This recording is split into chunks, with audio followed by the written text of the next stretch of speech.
one of the richest men in history, the pioneer of the American steel industry. The life of Andrew Carnegie. A true story based on the autobiography of Andrew Carnegie. Andrew Carnegie, one of the richest men in American history, was born into a poor working-class family. His family lived in a one-bedroom house in Scotland. At the age of 12, Carnegie's family moved to Pennsylvania. When Carnegie was a teenager, he began the pursuit of a successful career in Pittsburgh.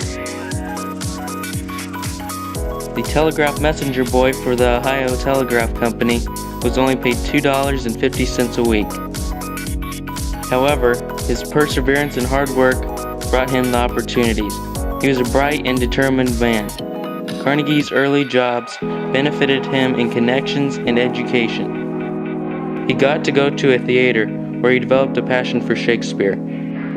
His education was improved when he met Colonel James Anderson, who lent out books. Soon, all of Carnegie's hard work started to pay off. He was paid $4 a week to be a secretary telegraph operator of the Pennsylvania Railroad Company. It was the largest American railroad company and provided Carnegie with valuable experience in business and finance. In 1861, the Civil War began. Thomas Scott appointed Carnegie as the superintendent of military railways and the Union's telegraph lines. Carnegie's work helped the Union win because he supervised transportation and opened up rail lines.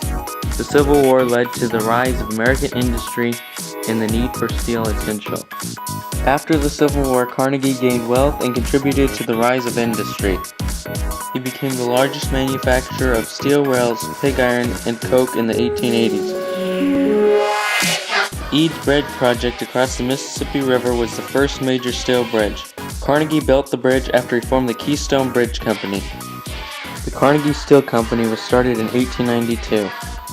In 1901, Carnegie sold his business to J.P. Morgan for $480 million. After the sale, Carnegie retired from business. Later in his career, Carnegie wrote his famous book, The Gospel of Wealth.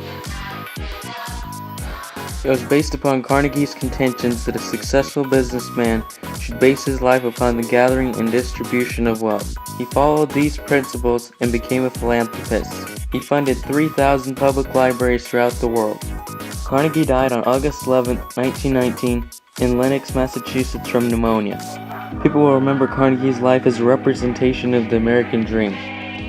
He was a Union supporter during the Civil War, an advocate to the rise of industry, and a philanthropist who contributed to improving the world.